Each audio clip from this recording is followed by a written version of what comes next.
Okay, that's much better. We'll go live, and we're live. Welcome everybody to Seattle Sports Union. My name is Abraham DeWeese. With me is my guest Eric Martin. How are you doing today? Beautiful day, great to be alive, man. Great. Well, this is called Seattle Sports Union Happy Hour because we just finished work, and a toast to you, Eric Martin, to all of our wonderful fans out there. Thank you for joining us. Well, Eric, as you guys have seen from 2 weeks a video 2 weeks ago, Eric Martin joined us. He is a super baseball fan, super sports fan, and I just want to bring him on here after work and talk a little bit about sports. In fact, what I'm looking at down here is the game between Villanova and West Virginia. It's not even close. Villanova's up by 8. Well, I guess it's close. Still got 4 minutes left. They could do something. Go Blue.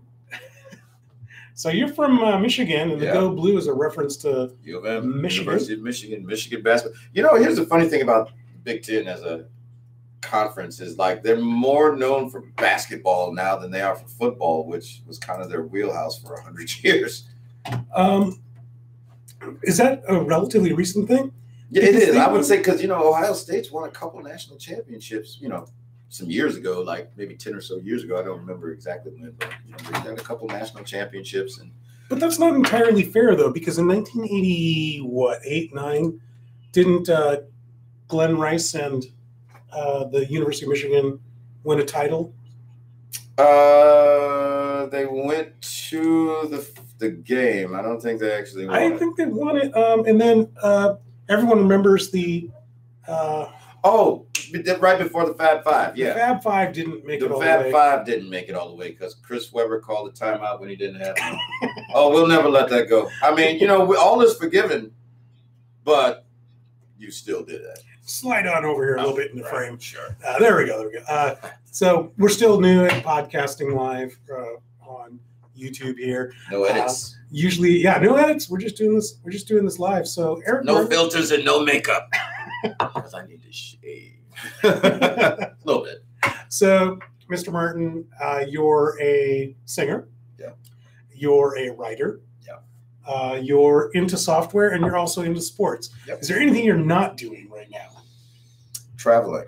Not traveling. Okay, well. But I want to. I'm going to Vegas in May, so Oh, you're going to Vegas in May? Yeah. What you going to do down there? Well, here's the thing. I'm going twice in May. Actually, I'm going down there once every year. My band gets together and we just take a trip. It's usually San Diego, but this year we're going to Vegas. What's the name of your band? Eric Blue and the Soul Review. We just dropped an album yesterday called Tasty Cakes, and it is bomb.com. How can people find that music? It's in all the usual internet places: Amazon, iTunes, Spotify, Tidal, SoundCloud. So our release show is Sunday, and I didn't get any CDs reproduced because nobody really consumes music that way anymore. No. And I spent the whole budget on the album itself, on the music, because that's what it's all about. Also the name of the first single. And so don't come expecting to buy T-shirts and Zuzus and Wham Whams and all that. Just come hear the show. If you're in Seattle, come on out. It's at High Dive Sunday night. Excellent. Plug. All right, we got that commercial in. That rather long-winded. No, that's good. It's good. It's very exciting. I'm going to try to make it on down after my softball game. Oh yeah, man! It's going to be a blast and a half. 8 o'clock. Getting back to sports here. Talking a little bit about college basketball. Let's not waver off of this here. Again, we're watching the Sweet 16 with West Virginia and Villanova. Villanova won 2 championships in a row here? Yes. And looking for another. But Michigan is looking pretty strong. Actually they were 6. They were 6th ranked, right? 3. Okay. Yeah. Well, but see, that's because that's by virtue of winning the Big Ten tournament. And prior to that, they had been on like a 5 or 6 game win streak. Michigan just got hot in late January and were bulldozing people. So that, and then by virtue of winning the Big Ten tourney for the 2nd year in a row, took them from what back in November would have looked like, if they got in at all, would have been a lower seed, like a 8, 9 seeds, somewhere in there, all the way up to 3. And they lived up to it. They barely beat Houston earlier in the week. Or was it Saturday? No, it was last Saturday that they barely beat Houston by a three-pointer at the buzzer. Now, you didn't go to University of Michigan. No. I just grew up close to Ann Arbor. I was in Detroit, which is right by Ann Arbor. So, Detroiters for the most part are Michigan fans, and then the rest of the state is Michigan State. Is that a little bit different than here in the Washington State area? Not really. Where you get most of Western Washington Huskies fans, and then everybody else is a Cougs fan. I don't know. I just growing up here, I do feel like that's the way on the east side of the mountains.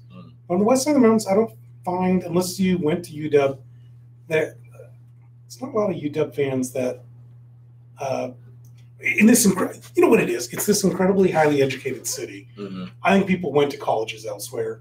And then moved here and had to pick one. Right. And maybe in some other cities where you don't have as affluent of society, where you don't have as many people getting the 4-year degrees. I don't know. I'm just thinking out loud here. I wonder if you go to, say, Mississippi, you go with the local. You go with the local group. You go with the local. Well, yeah. You want to kind of fit into your society, your neighborhood, your group, your tribe. Yes, you want to. So picking a sports affiliation if you must, and I imagine in Mississippi you must. It's low hanging fruit. And you don't have professional teams. No, yeah. There's. I mean, outside of high school and college football, what you got? So you grew up in Detroit. Saw you talking to a guy at the bar, the bartender, mm-hmm. and he was wearing a Red Wings hat, hockey. Mm-hmm. Do you find that in the Midwest you grow up enjoying all the sports, even if perhaps you're not brought up in a hockey culture? It's still your team. It's still your team. Because I don't feel like that's that way here in Seattle.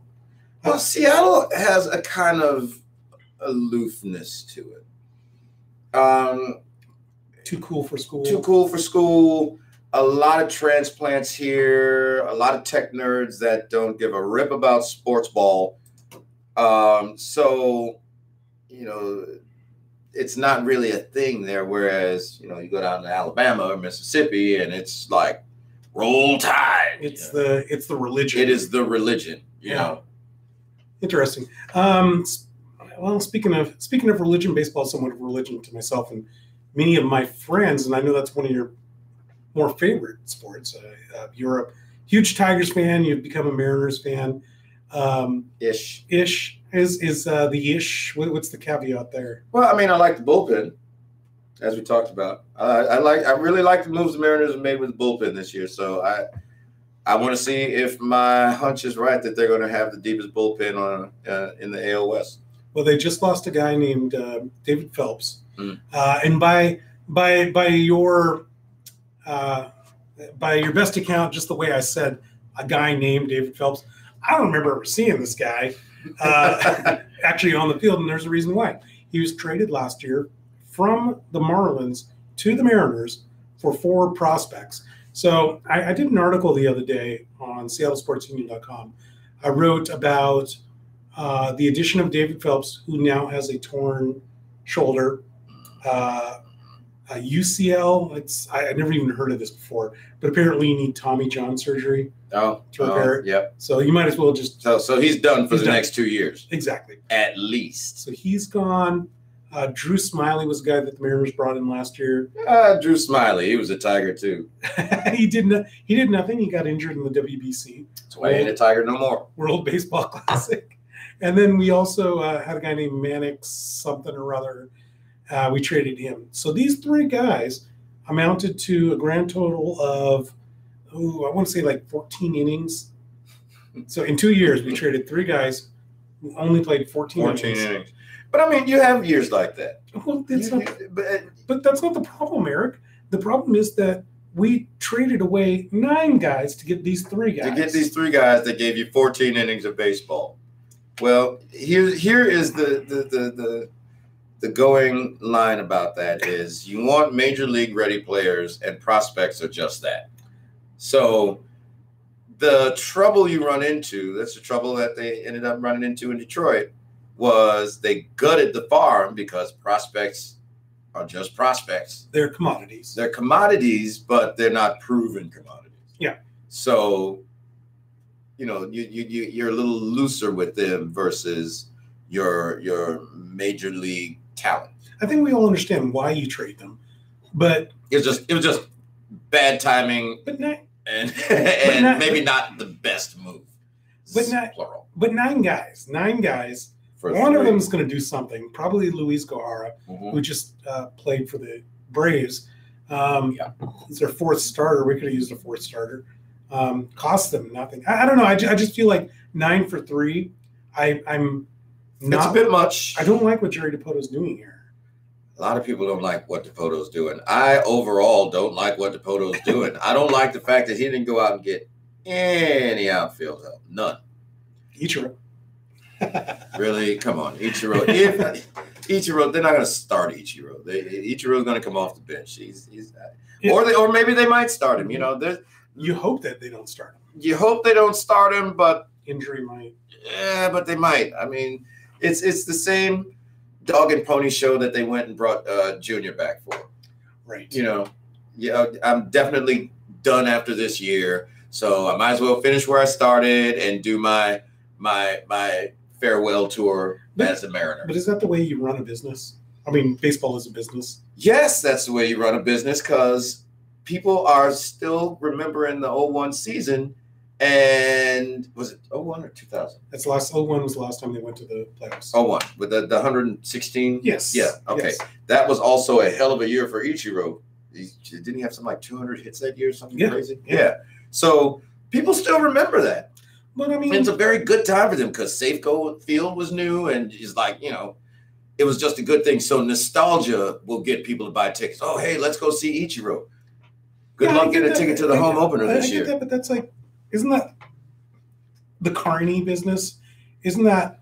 Yep. Isn't that like we're WWF, so we're going to get Lawrence Taylor to wrestle? Yep. Isn't this like Cirque du Soleil? That's exactly what it is. Well, that's not what I want. But it's a business. I want a freaking winning team. Well, I mean, it's the Mariners. You want games in September that matter at this point. I don't know. Let's go to your team, the Tigers. They're going to suck too. Did Dave Dombrowski, though, bring back Lou Whitaker from the grave, propped his zombie body up to sell tickets? Well, Lou Whitaker ain't dead yet. Okay. Sorry, Lou. If you're out there watching this, my apologies. No. Sweet Lou is still very live. And got robbed, too, because Trammell is going to the Hall, but nobody said anything about Lou. And they were kind of like the Stockton and Malone of the 80s. Of the 80s, second and shortstop combo. Yeah, I think everybody thinks about Kurt Russell. Not Kurt Russell. What's his name? The outfielder, Russell. No, Kurt Gibson. Sorry. Kurt Gibson. Sorry. Everybody thinks about Kurt Gibson from that team, or Jack Morris. Frank Tanana.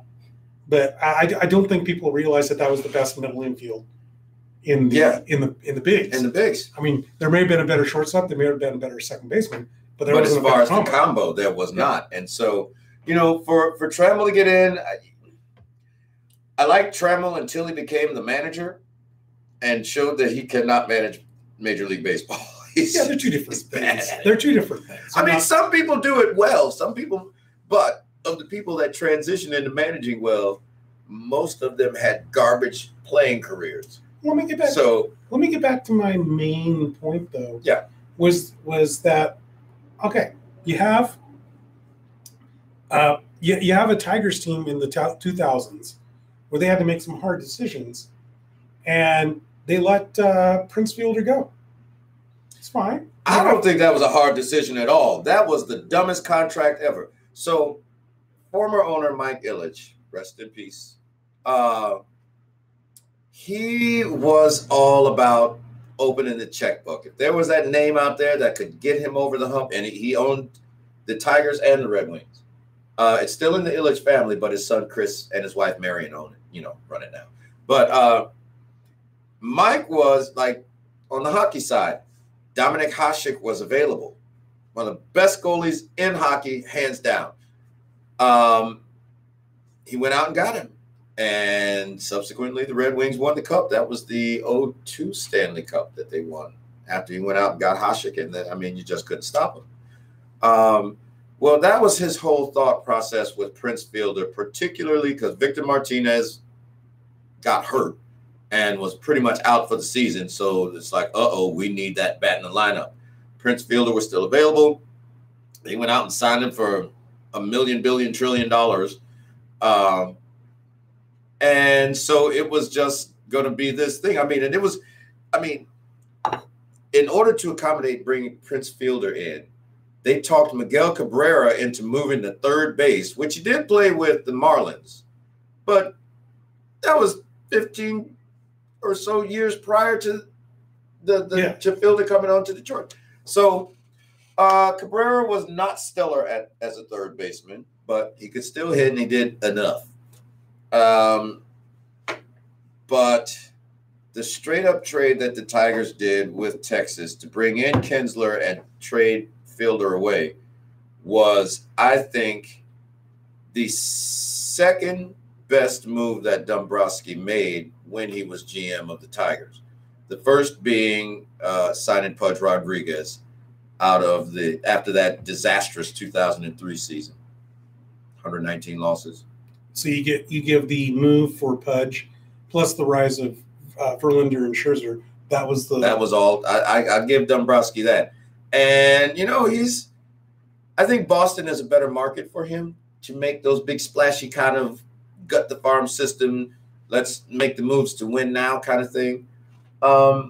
However, as we've seen over the course of the offseason, nobody's picking up free agent contracts like that. Yeah. I mean, you've got these in any season prior to now, these players, free agents that would have been, there would have been bidding wars over Yu Darvish and JD Martinez. One of the most dependable bats. But now it seems like all these teams are just shedding payroll and being okay with mediocrity. It's like the owners got together and said, okay, well, there's only going to be one of us that wins, so why should the rest of us spend all this money if people are going to come out and see us anyways? So you look at like the Marlins, who got rid of Stanton and D. Gordon. Yeah. All these players. You look at the Pirates, who got rid of McCutchen and Garrett Cole.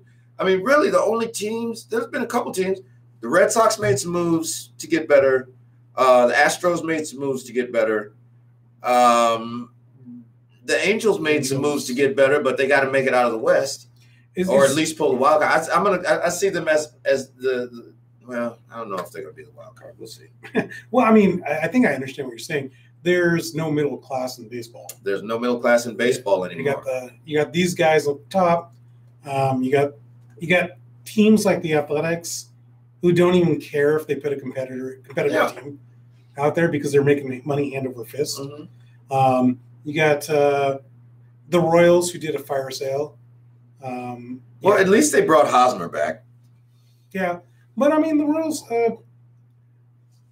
Wait, was it Hosmer that they brought back? They brought back somebody. I don't think Hosmer left. The point is, the middle class teams are pretty much the Mariners and the Mets. Mm-hmm. They're spending money. Their ineptitude, though, is keeping them out of any kind of contention. Speaking of ineptitude, Jerry Dipoto, I don't like what he's doing. So let me put rock star Eric Martin. His record just dropped, and he'll be playing at the High Dive in Ballard on Sunday. Fremont? Sorry, High Dive in Fremont. Yep, 36th. And let's put you in the Mariners GM position. You have carte blanche. You can do anything you want. What are the first three things you do? Well, one thing I would do that he did do was get that bullpen together. But, okay, I still like Nelly Cruz. I still like Cano. But there were so many impact players out there that he could have helped. And they were just ripe for the picking. He could have gone out and gotten himself a Yu Darvish to back up Felix. So you take a Yu Darvish or maybe even a or hell, even a Garrett Cole, a Bartolo Colon. Yeah. I mean, even Liriano was available. Hell, the Tigers signed him to a 1-year deal for a bag of baseballs. You know, this was the season where any team could have gone out. I mean, there's still people on the market. Could have gone out and just said, "Hey, listen, I know it's been a long winter for you, but let's just get you in here, show what you can do. We'll sign you to a 2-3 year incentive-laden deal. We'll give you X amount of cash up front just to keep you from getting rusty." But they didn't do it. Yeah, I mean, that's what the other teams have been doing. That's what. But really, no team's been doing it. Texas went out and did some things, and the Astros plugged holes where they could or where they kind of needed to, but they didn't really need to. Yeah. Cleveland. Oh gosh, they went out and they got better. Cleveland.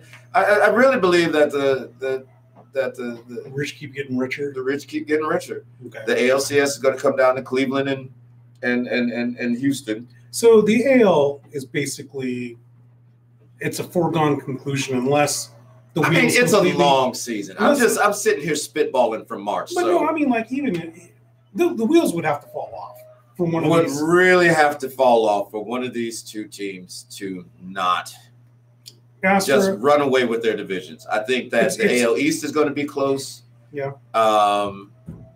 But Central and West are runaways again. And the only reason I say the East is going to be close is because it's going to boil down to the Yankees and the Red Sox like every year. Mm-hmm. So there's really nothing about the East that's interesting or intrigues me. I think that the only real story will be which team gets the wild card between the Yankees, Red Sox, and Angels, and maybe the Mariners. But they need a lot to go right. The other teams are just kind of have to play their baseball and play their seasons out and see where they land. I'm not excited about any other team in the AL, including my Tigers. I'm excited about the Tigers because we finally got Ron Gardenhire, who is like my baseball manager spirit animal. But other than that, nothing about the AL really. You were able to get to the Tigers' old stadium before it was just demolished, right? Lots of times. Yeah, you can get a bleacher ticket for a doubleheader for $5. Me and my grandma would go sit out there all day and all night and just watch Tigers baseball. And Tigers Stadium was so, it was obviously a regulation-sized stadium, but the action was right over the field, basically. Like the upper deck grandstand was right over the first base. Oh, really? The line. It had the big poles that the grandstand would come directly over. Yep. So if you're in the 100 level, it was completely covered, right? Yep. Well, you ever make it to any of the other famous stadiums around the country? I've been to the Kingdom. And I went to Candlestick the last year that it was there. I went to Old Yankee Stadium. I was not as impressed with Old Yankee Stadium as. I haven't been to New Yankee Stadium yet. I haven't been to it either, but I just thought Yankee Stadium, right there in the early 2000s, is scheduled to be replaced, and I had to do it. I had to go see it. Yeah.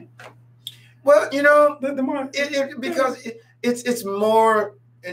Old Yankee Stadium for me was more the lore of it. But just to see it as a thing, it's just like, by the time it went down, there were far better stadiums up. But so, was there a problem because, not Ford Field, what was the old Detroit? It was just called Tiger Stadium. Was there a problem with Tiger Stadium being downtown in what might be like a scummy area? Because Yankee Stadium's in a terrible part of town. Mm-hmm. I hated going up there. I hated getting on the subway back. It was disgusting, filthy, gross, everything. And I'm just talking about inside the stadium. Mm-hmm. Not even talking about Yeah. And I don't know, like, am I just being too hipster with my gin and my wanting a nice clean stadium? Well, no, not in modern times, because we've seen the future. You know, let's go back to the 70s and 80s, for example, when you had places going up like the Vet, you know, Veterans Stadium in Philadelphia, in Philly, right? You know, that had a jail in it because Philly fans are so awful. You know, what was the one in Cleveland? The new one's Jacob. Jake's the new one, but it's not even called Jake Field anymore. It's something else. I don't remember what. But it was Cincinnati. Cincinnati was Three Rivers. No, that's Pittsburgh. That's Pittsburgh. Cincinnati was Riverfront. Right? Or was that Cleveland? No. One of them was like Memorial or Municipal or something. I think that was the Cleveland one. Yeah. You know, or you look at the Metrodome. I've been in the Metrodome. How was the bubble? The bubble. Yep. How the was Metrodome. It was just a dome stadium. Yeah, it was like, you know, I went there after I went to the Kingdome, and I was like, well, this is like the Kingdome. And I went to both of them after I'd gone to the Pontiac Silverdome where the Lions used to play, and I was like, well, this looks like the Silverdome. So yeah. But the only thing that was weird about the Metrodome was the lighting. I mean, like you would see all the time on TV where people would just lose balls in the lights there, and like when you're in it, like you can see that, because if you're at a certain angle, like you're blinded to everything. Is that the Metrodome? Yeah, it was just not well thought out, to say the least. But you know, basically what I'm saying is they stopped for a while making baseball stadiums and just made these kind of multi-use, like you can have a concert here, or you can play football here, or you can whatever you want to do here, you can do it. But is that why Yankee Stadium and Tiger Stadium is so good? Why you have such a good memory or fond memories? Yeah, because it wasn't those cookie cutter. It wasn't those cookie cutter, just big box kind of arenas. Yeah, for baseball. You know, that's why people love going to. Oh, I've been to Wrigley. You know, I went to Wrigley. There's nothing impressive about it in the facility itself. It's just a bunch of ramps and steel beams. You know, there's really nothing to Wrigley. But then you look across, what is it, Wacker Drive there or whatever it is, where the outfield is, and you see all the houses with the bleachers on them across the street where people can like go in and look at the game from across. So that's what it is. And you know, you get stadiums like Wrigley or even like Old Tiger Stadium that are just kind of plopped in the middle of a neighborhood. And so it's kind of the community takes ownership of that. I've never been to Fenway, but I don't know. Is there a sport like that? Is there a sport where, other than baseball, where you go somewhere because of the stadium? I mean, I'm thinking real hard. Like, if I've been to several NFL games around the country, but I don't think any stadium that I've been to or even like, you know, heard about has ever eclipsed, maybe other than Yankee Stadium, which still brings back to baseball. But I don't think that there's any stadium that does, and I hope there never is a stadium that eclipses the sport itself. I don't know. I feel like baseball might be. I disagree with you. Okay, so NFL, maybe I went to see Dallas versus Seattle in Dallas. That stadium is so ostentatious and so ridiculous. They had go-go dancers in the 400 level, and I asked my friend, what are they doing here? And he's like, those are the alternate cowgirls. They get sent here. I'm like, okay. And he's like, now drink your margarita. Now drink your margarita. At a football game, drinking a margarita because they have the Vegas style, like big, tall. Yeah. See, that's just, it's ridiculous. It's too much for me. It's way too much. It goes against what I thought going to a baseball game should be. Yeah. Do they even have the scorecards anymore? You can get them when you get the program. When you get the program. Because, like, you know, we would get the scorecards and we would do all of that. And it was just kind of like you felt a part of the game just scoring it out. And, you know, you get your hot dog like at Old Tiger Stadium. Tiger Stadium had the best hot dogs in the business, but you couldn't get ketchup. It was the hot dog, the bun, and mustard. That's Midwest, right? Yeah, no. Midwest, they don't like ketchup, right? I love ketchup. Okay. I've heard, like, if you go to Wisconsin and you ask for ketchup, it's like slapping someone's mom in the face. You know, why'd you go to Wisconsin unless you got to go for like a funeral or something or like work? Anyway, what do they got? Milwaukee. I've been to Milwaukee. Boy, we got the Michigan guy here. You're slagging on Ohio. You're slagging on Michigan, or not Michigan, on Wisconsin. You know, what do you think of people from the Upper Peninsula? I don't. Okay, all right. See, so he doesn't like UP. No, I didn't say I don't like them. Youpers. That's it. Okay. I actually, long time ago, before other things came to light, I dated a girl that was from the UP. A girl from Hermansville, Michigan. I'm not going to say her name, but yeah, and it's just a very different mentality up above the bridge. But we're all trolls to the Youpers.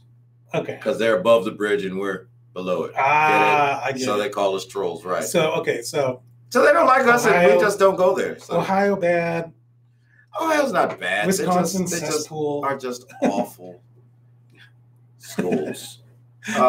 Anyway, but let me get back to the stadiums, okay? Because I feel differently than you. But see, I love college stadiums, like college football stadiums, because they don't F with them. You know, the horseshoe is the horseshoe. Mm-hmm. The big house is the big house. And they understand that for people who go to school there, they spend their 4 or 5 years, whatever they do there, that is a central part of their collegiate experience. So they upgrade what they have. Now, don't get me wrong, some people but I mean, USC plays in the Rose Bowl. Or Coliseum. The Coliseum, yeah.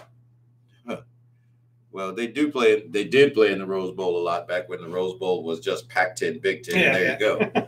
I kind of miss that too. All these tradition. Yeah, I like the traditions of college football, other than not paying their players. But I went to the Palace at Auburn Hills. It seemed bereft of. I mean, I enjoy basketball. I watched it, but it seemed like. American Airlines Arena or America West Arena, whatever the hell the one in Phoenix is. Oh. Yeah. Well, because that's when these look the same. They all look the same. Yeah. But there are few stadiums across all professional American sports that really speak to me on any level. Okay. And I haven't been to most of them, but what's the one in San Fran? Pac-Bell? The one with McCovey Cove. Yes. What's the Giants play? Yeah. AT&T. It's called AT&T now. It used to be called something different. Okay. Yeah. I love that stadium. I have not seen the new one yet for the Niners, but I hear it's pretty awesome. I like Camden Yards. Yeah. I saw a game at Camden Yards. I think the biggest thing about Camden Yards is that it kind of changed how it kind of killed the 70s cookie cutters. Oh, it did. And maybe that's what I appreciate most about it. It's like that we're getting away from these standardized, just kind of whatever you want in here stadiums like the Vet, Exactly. So like Kingdom, like you said, the Vet, the Three Rivers, all this stuff needs to go because there's actual good looking. You can make this good looking and functional, at the same time. And that's what Camden Yards and Safeco kind of did. They kind of spun. And what's the one in Toronto? Skydome. It's probably somebody's Skydome now. The Michelin Skydome. I think it's Rogers or something like that. I think it is Rogers. Yeah. But it had that idea of the retractable roof, which is amazing. They didn't do it well, but I mean, it was the first one. Who, Skydome or Safeco? Because that's the one design flaw for me with Safeco. I love Safeco. I love that you can go down there and just hang out right by the bullpen at Safeco. It's great. I think that's so awesome. My one design flaw is this huge like behemoth roof that has to roll out on tracks over the railroads. It's just like it's ridiculous. It's a what was the Sky Dome is kind of more like a lens where it's just like, and yeah. But I mean, Sky Dome still feels like a dome stadium when that thing is on. Then again, I mean, is that any worse than Safeco? That feels like a carport. It does feel. I couldn't have put it better myself. It does feel like a carport. Yeah, it feels like we're playing baseball like downstairs where my Jeep is. Yeah, covered in a half garage. That's exactly what it feels like, because I've been there when they've had to roll the thing on, and it's just like, oh, okay, here it comes, like this big cloud that was just hanging out behind the stadium. But now it's like, oh, it's raining, so we're going to roll the dome over. And it's just like, you know what I like? I just keep coming back to this. I'm not going to let you off the hook. I will go places just to see stadiums for baseball. I won't go places just to see the stadiums, but every place I go, I make it a point to see the stadium. To walk around. Yeah, just to, especially if it's that time of year where baseball's actually going on. Like, yeah, I'll do it. When I was in Chicago the first time, it was at the height of, Michael Jordan Bulls era. So I knew that there was no way I was going to get a ticket into the place, but I just wanted to go. Yeah. And I just, especially a town that has all four sports, like Detroit, like Chicago, like New York, that has two of each. I just want to see the stadiums. I'm a fan of where people go to support their home teams. Like I've never been into Soldier Field, but I've been to it. Now I'll tell you an old school stadium that's still around that I have been to that I like is Lambeau. Really? Okay. I know. Hey, I know all of my Lions fans are just going to throw tomatoes at the screen. You were just. But I went to Lambeau to watch the Lions get beat up by the Packers again. Because you're just crapping on Wisconsin, but you did go, you did enjoy it. And I will say this about Green Bay: their fans are super duper people. Like because I walked with my jersey on, and I'm a Lions fan. I'm from Detroit, like from the city. And like it's not like I'm from the other part of the state and coming. I'm from Detroit, and I'm in Green Bay, so I was ready for it. And they were just the nicest people. Hey, you want a beer? Welcome. Because they probably knew, you know what, this is going to be a long day for you. Have a beer. Yeah. I don't know. Actually, that's kind of the reason why I stopped going to Seahawks games. Seahawks fans, I personally think it's a newer generation of fan that's in there. That's my personal opinion. Because back in the 90s, we didn't yell at the opponent's fans. We didn't try to beat them up in the parking lot. And I see it all the time now. It's frustrating because I'd like to think we're classier than that. I don't mind jokes. It's just when you put your hands on someone else. But see, is that a thing that happens here though? See, the only tickets I can ever get at Seahawks is up in the 300 level. So, but that's all right. Like I said, my grandma used to march me up in the upper deck bleachers all the time, like pot smokers and drinks and shit, and people would fight, and it happened. I mean, if this is Detroit, that's just a thing.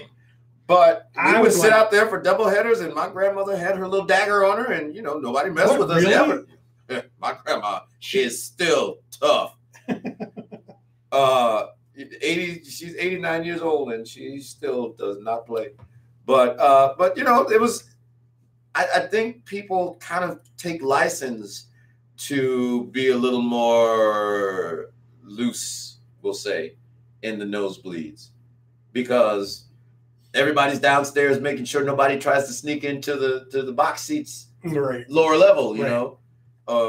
But if you're just up against the wall, and I mean, think about being in the Coliseum. Man, I remember. I remember back. The actual Coliseum in Rome. Yeah. Go back to that, and you're way up in the way ups, and I'm sure it was way rowdy. I remember back at the Kingdom. If you sat in the outfield, they actually had locked gates. You could not walk into the remainder of the stadium Really? Yeah. See, I don't remember that, but it doesn't surprise me. It's okay. I didn't really want to sit anywhere else. I enjoyed just spreading out on the in the outfield. In fact, then you see, and that's what I like about baseball. I will say this: as far as Safeco, the Hit It Here Cafe, that's the way to go. It is the way to go, and especially if you can get at the counter. Oh yeah. Inside June or sooner, outside after June. But here's why I like it: it's a $45 ticket. Yeah. But 18 of that 45 counts as a meal voucher, right? So, I mean, they're giving you something with that besides just your ticket. I hope I didn't ruin it for everybody. Sorry. Yeah. Now. Yeah. Thanks a lot, man. Hey, we can. Oh, and we're live too, so you can't even cut it. Well, hey, Mariners, don't change it. Deep bullpen. Good luck. All right. So go ahead. I was going to say you actually have to get going soon here. Yeah. It's 7:15. Oh, yeah. I can give you another 15 minutes. Okay, cool. What were you going to say? I also love the thing that I love about Safeco also is there is a little bit of street culture around it. I think that's very important on game day. If you're just going to park and walk in and that's it, I think I like that around Safeco and also in Detroit around Comerica Park. And in Chicago around Wrigley, there's street culture. There's vendors and music and I'm gonna say it right now. I don't like the Chicago Cubs street culture. I don't like Wrigleyville. I find it. There's nothing impressive about it. Yeah, but I do get what you mean. As a building, it's better to have something going on rather than I was at. The Bod. It used to be called the Bod. It's in Phoenix. Bank One Ballpark. It's called something else now. Chase, I think. You basically get out of your car, run to the stadium because it's 120 degrees, and get inside the air conditioning. Right. There's no. You're not hanging around outside, and that's one thing about Safeco that's a lot of fun is just getting that Seattle dog out there in the alley. Checking out people trying to sell you stuff on the side streets, and that's cool. I like that. One thing I wish that they did more down there though was have like merch and gear for the incoming team. I mean, you're not going to find that at any store in the ballpark at all. It's all Mariners all day, which I get it. But there are some places like when I go down for a Tigers game, I always look to see, can I get a shirt? Can I get a hat? Can I get a bat? Can I get whatever I can get. Right. And I can usually find at least a shirt and a hat just that I didn't have already. I go down there geared up just so they know. But I like to see that. Now, one of the sweetest things that ever has happened to me at any sporting event did happen at Safeco. Tigers were in town. And I had my big Tigers banner, with the old English D on it. And I had pretty decent seats. It was not the bleachers here, but the section underneath it. Yeah. And I got there early enough for batting practice because I usually like to get out there and see BP and, just kind of get set up and just into the game, right? I was waving my banner when the Tigers were taking batting practice, and I'm like, "Go Tigers!" Blah, blah, blah. And somebody behind me said something dumb, and then the usher came down and was like, "Can you not do that?" And I'm like, "Why? This is my team. I'm out here." I'm like, "This is my team. I'm out here. This is what you do as a fan. You support your team." So on, and so I just let it go because I'm like, I'm not trying to get kicked out of here. And then somebody hit a ball just way into the seat. And that same usher ended up getting it, and he brought it to me. He's like, "See, we're not bad. We're not bad to the opposing team's fans. Just this is our home, basically." So I'm like, "Okay, I get it." Actually, I get it, and I don't like it. I mean, that's almost the opposite end of what I was stating about fans that are too rowdy. Right. Too much hushing of people is also not good either. Remember this one time that my friend Matt's baseball writer here at Seattle Sports Union, check out our great articles at seattlesportsunion.com. Matt and I we played hooky from work one day. I was his boss, so I was like, so hey, we were allowed to play hooky. We're out. Yeah. Day game. Went down, saw the Red Sox. We were surrounded by Red Sox fans, and I was being quite verbose and boisterous. No cussing, no nothing. No, not saying anything. Yeah, no language. Yeah, but I wasn't in anybody's face. Mm. Like you, it would have been the equivalent of being on the banister. Mm-hmm. But people were like telling me to be quiet. I'm like, this is my stadium, and even if it weren't, it's my team. I'm going to root for my team. Right, and you root for yours, and we'll see what happens at the end of 9. Exactly. I think that people, and this is part of my issue with this modern prototype of stadium, where you can get frozen margaritas in the big long tube, and all these fruit things. I like no frills baseball. Scorecards, peanuts, beer, hot dogs. Yeah.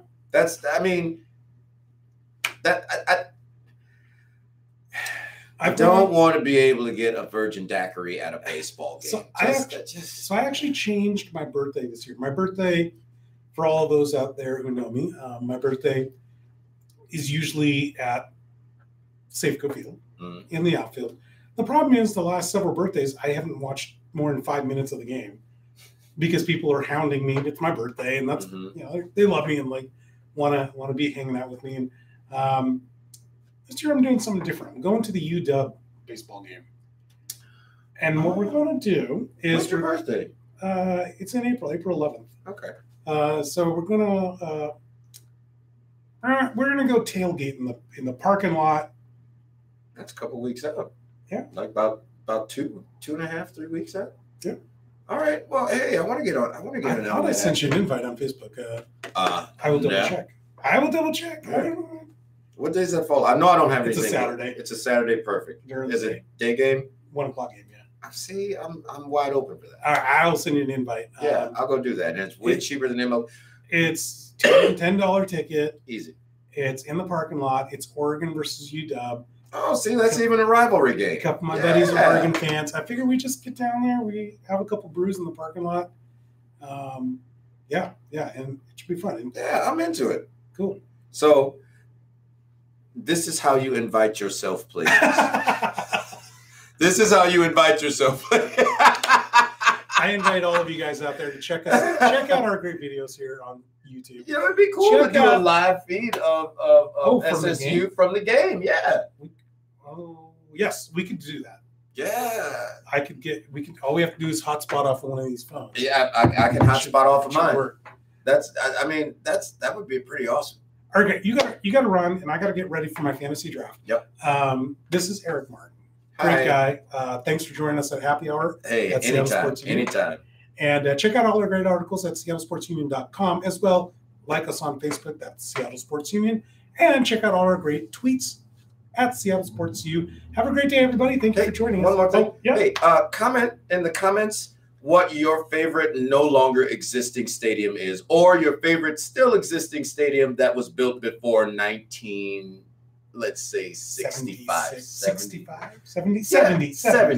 Yeah, built before 1970. And there's only a handful. Like Fenway's still up, and Soldier Field's still up, and Lambeau's still up.